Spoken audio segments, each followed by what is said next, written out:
All right, welcome to episode 10 of the blog vlog. I'm number 9. I'm number 9.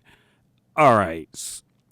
I don't normally put much credence into these top 10, top 100 influencers in X or top 10 cloud whatevers. If you ever look at these things, they're like typically whoever creates the post is saying, you know what, I know these 10 or 13 or 15 people that I follow on Twitter, so I'll make them quote unquote the top influencer in X. The problem with that is that one, it's usually a bubble.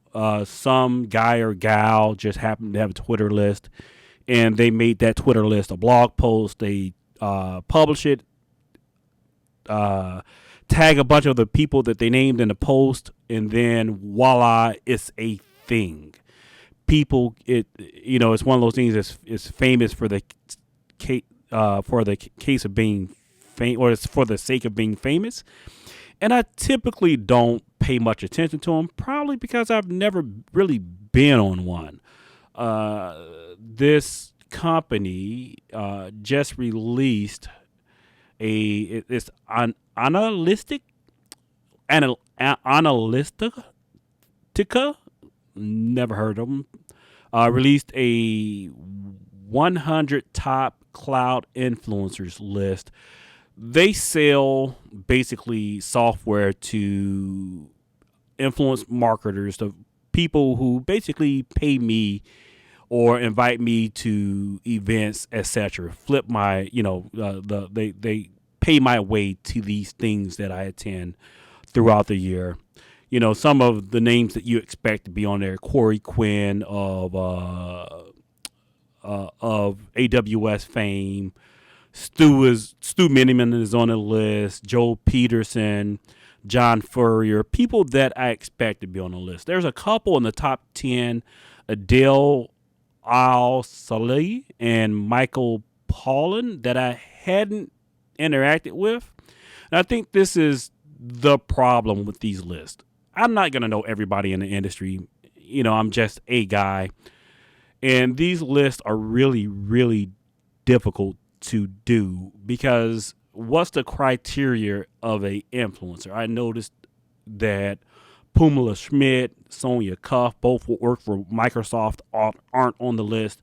They travel around the world talking about cloud migrations, adopting Microsoft Azure. Sure, they work for Microsoft, but working for a vendor evidently isn't uh, a criteria to be deselected. Lydia Long, who is a analyst at Gartner, was all the way at number 61 in the list. Am I more influential than Lydia Leong? This is the problem. Like, how do you measure influence?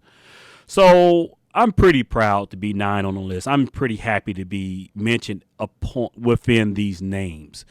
But it's just really hard to measure. If you're a CIO, who's more influential, me or Tim Crawford? Tim Crawford is a former CIO. I'm a practitioner. If you're a CTO, who's more influential, me or Tim? You see what I mean? It's kind of a fuzzy math. But these folks at Onalytica did what they wanted to do, which was generate buzz. I got stuck in a Twitter canoe in which we talked about this thing for the entire day. The company got some juice out of the deal, and that's that. But you know what? I'm going to keep on keeping on. I'm going to keep on talking to the little people because now I'm a named influencer. You know what? What do you think about these lists? Hit me up in the comments on YouTube. Follow me on the web, thectoadvisor.com. XCTO Advisor is the Twitter handle. Talk to you next vlog.